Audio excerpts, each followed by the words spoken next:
হ্যাঁ, এই পর্বে এখানেই শুরু হয়ে গেল অরিজিনাল ইউসুফ জুলেখার কাহিনী।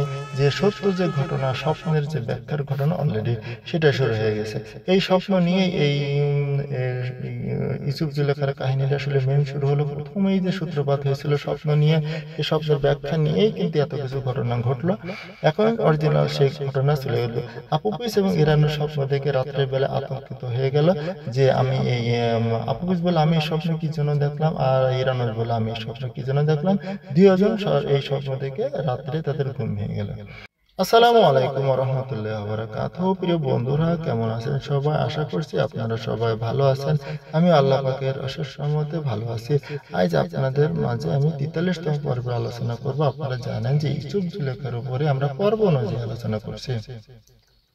ইউসুফ জুলেখা একটি কোরআনে বর্ণিত সত্য ঘটনা, এবং এখানে আমরা জুলেখাকে এখানে জুড়িয়ে দেওয়া হয়েছে, কিন্তু আসলে অরিজিনাল এই নারীর কি নাম ছিল সেটা ওইভাবে উল্লেখ করা নেই কোরআনে, কিন্তু এটা একটা সত্য ঘটনা। সেই সত্য ঘটনার উপরে ইরান থেকে যে প্রচারিত হয়েছে ইউসুফ জুলেখার কাহিনী, সেটার উপরে আমি পর্ব অনুযায়ী আলোচনা করছি। আজকে 43তম পর্বের আমরা আলোচনা করব। 43তম পর্ব আমি দেখে এখানে 11টি পয়েন্ট আপনাদের জন্য তুলে এনেছি।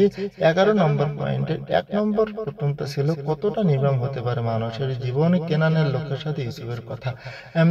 একটা এখানে প্রথম নির্মম কথাটা আমি এই জন্য নিয়ে আসলাম যে একজন নবী, একজন আল্লাহ প্রেরিত রসুল, সে বিনা অপরাধে জেলখানায় আসলো, এবং জেলখানায় এসে পাথর কাটার যে কষ্ট, পরিশ্রম, এবং তার পায়ে বেড়ি, গলায় বেড়ি দিয়ে এই পরিশ্রম করে, এবং সেখানে ওই পাথরের ভিতরে বসে পড়ে খাওয়ার একটা দৃশ্য আপনারা দেখেছেন।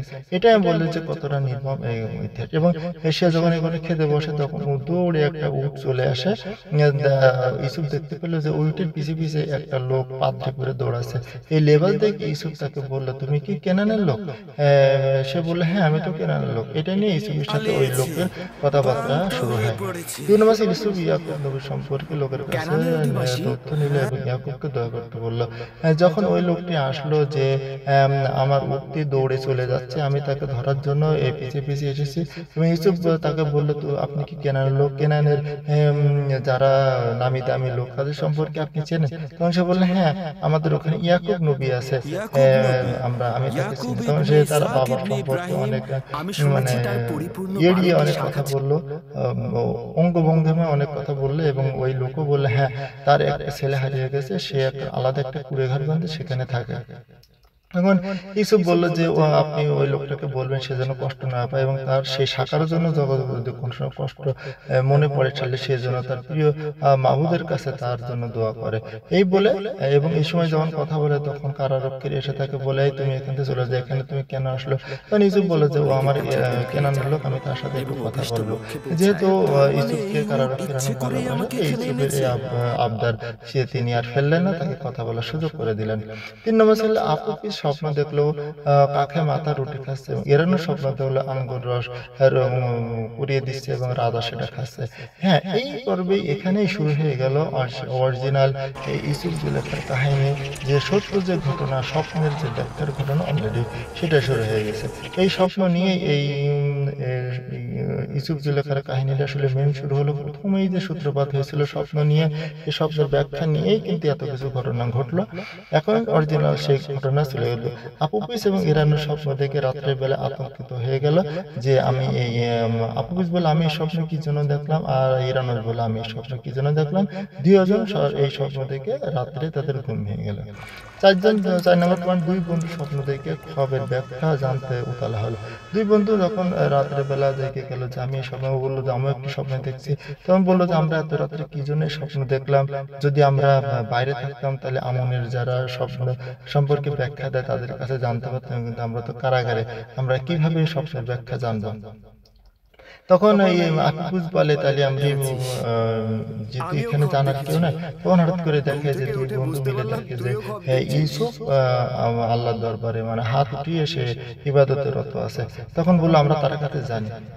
তখন বললো যে না, রাত্রে বেলা, বললো এত রাত্রে তাকে জানানো যাবে না। 5 নম্বর ছিল রাতে ইউসুফের কাছে খবর ব্যাখ্যা জানার জন্য আপুস বললো, কিন্তু ইরাজ বললো সকালে। আপুস বললো যে আমি এখনই জানবো না, বলছে যে না এখন রাত্রে বেলা জানার দরকার না, বললো না রাত্রে যদি না জানি সকালবেলা তো ওরা পাথর কাটতে চলে যাবে। তখন ইরানুস বলে যে আগামীকাল বন্ধ আছে, কারাগার পরিষ্কার পরিচ্ছন্ন করার জন্য আগামীকাল বন্ধ দিয়েছে, অতএব আগামীকাল ওরা পাথর কাটতে যাবে না, আমরা সকালেই যে বিষয়টি জেনে আসবো। দুই বন্ধু স্বপ্নে দেখছে, এখন এই স্বপ্ন নিয়ে দুজনের ভিতর উতাল হলো, কেন এই স্বপ্ন দেখলো। আমরাও অনেক সময় স্বপ্ন দেখি আমরা অনেক সময় উতাল হয়। আসলে স্বপ্ন স্বপ্ন তবে কিছু স্বপ্ন আছে যে অবশ্যই সত্যি হয়, সেটা ব্যাখ্যা আমরা পরে জানবো। 6 নম্বর হলো, রাতে আল্লাহর পয়গাম এসে ইউসুফকে জানালো রিসালাতের সময় এসে গেছে। হঠাৎ ইয়াকুব নবীর কথা মনে পড়লো ইউসুফের।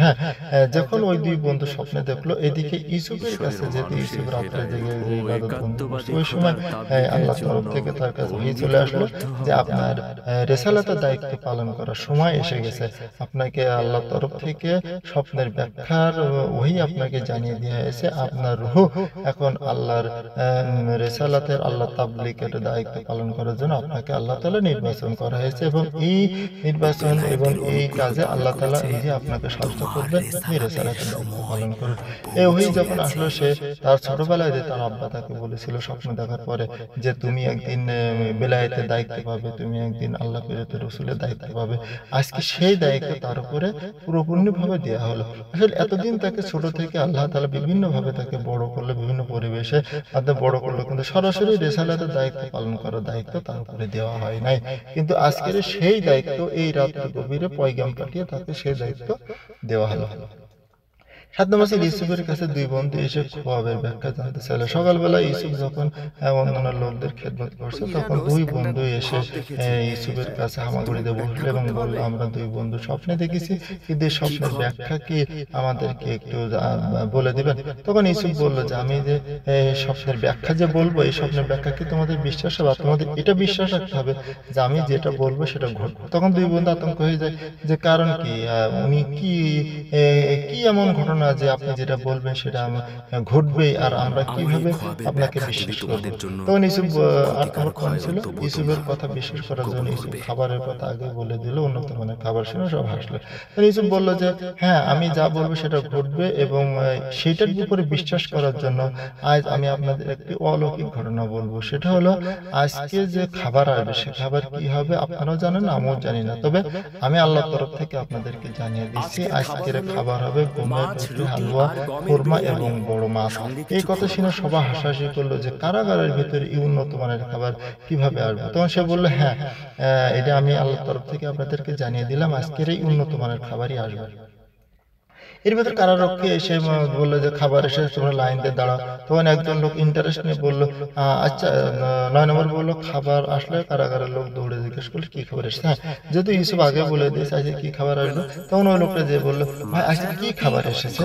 তখন সে বললো আজকে উন্নত মানের খাবার এসেছে, গমের রুটি, হালুয়া। তখন ওই লোকটা বললো গমের রুটি, হালুয়া, খোরমা। তখন বললো, হ্যাঁ, এই খাবার তো মাত্র আসলো, কিন্তু তোমরা কিভাবে জানলে? তখন ওই লোকটা অবাক হয় যে ইউসুফ একটু আগে এই খাবারের কথাই বললো, এবং সবাই সেই খাবার দেখে কিন্তু অবাক হয়ে গেল।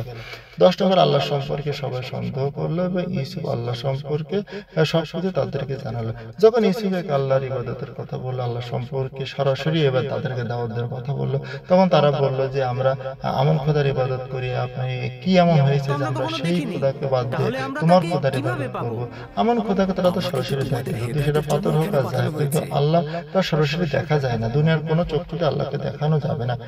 কিন্তু ইউসুফ যখন আল্লাহর প্রেরিত কথা, তার মহত্বের কথা, তার বড়ত্বের কথা তাদের মাঝে জানালো, তখন তারা অবাক হয়ে তার দিকে তাকিয়ে থাকলো, এবং অনেকে বলে যে হ্যাঁ, হতে পারে, কারণ একটু আগে যে খাবার এসেছে খাবারের কথা তো ইউসুফ বলে দিয়েছে, তাহলে আল্লাহ সম্পর্কে যে ধারণা সে দিবে অবশ্যই সেটা সত্য হতেও পারে। 11 নম্বর ছিল ইউসুফ তো একজন নবী, সেটা সে সবাইকে জানালো এবং বললো আমি আল্লাহ প্রেরিত রাসূল। হ্যাঁ, ইউসুফ তখন বললো যে এতদিন আমি একটা কথা আপনাদেরকে বলি নাই, কিন্তু আজ আমি সেই কথা বলবো, কারণ আমাকে আল্লাহ তাআলা নির্দেশ দেওয়া হয়েছে। আমি হলে ইউসুফ নবী, আমার আব্বা হলে ইয়াকুব নবী, এবং আমার আগে ইব্রাহিম, এবং আরো পর্যায়ক্রমে ঈসা, ইব্রাহিম, এবং এই নবীদের ধারাবাহিকতার কথা সে বলল। এবং সে বলল যে আদম আলাইহিস সালাম থেকে পয়গম্বর প্রেরণ করা হয়েছে, এবং সর্বশেষ হযরত মুহাম্মদ সাল্লাল্লাহু আলাইহি ওয়াসাল্লাম দিয়ে আল্লাহর প্রেরিত এই ফেরেশতা, এই নবী পাঠানো, রাসূল পাঠানো দিন পূর্ণ হবে।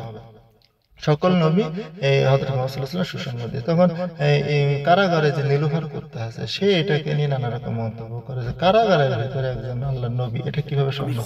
তখন ইউসুফ বলে যে আল্লাহর বিরুদ্ধে আল্লাহর দুনিয়ায় সমস্ত জায়গায় আল্লাহর জায়গা এবং সেখানে আল্লাহ কাকে কোনভাবে রাখবে সেটা আল্লাহ পাকই ভালো জানে এবং দুনিয়ায় কি আর খোলা জায়গায় কি জেলখানায় কি আল্লাহ বিরুদ্ধে রাসূল সব জায়গায় থাকতে পারে।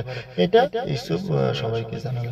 এইভাবে ৪৩তম পর্ব শেষ হয়ে যায়। ৪৩তম পর্বের ভিতরে সবচেয়ে মজাদার যে জিনিসটা হলো যে স্বপ্নে দেখা। এই স্বপ্ন দেখা নিয়েই কিন্তু এই ইউসুফ সূরাটা অনেক অলৌকিকভাবে মানুষের হৃদয়ে জায়গা কেড়ে নিয়েছে। আর এই সূরাটা প্রচার করার সময় আল্লাহ তাআলা নবী করিম সাল্লাল্লাহু আলাইহি ওয়াসাল্লাম নিজেই বলেছেন যে আমি তোমাকে একটা সুন্দর কাহিনী শোনাবো, সুন্দর গল্প শোনাবো।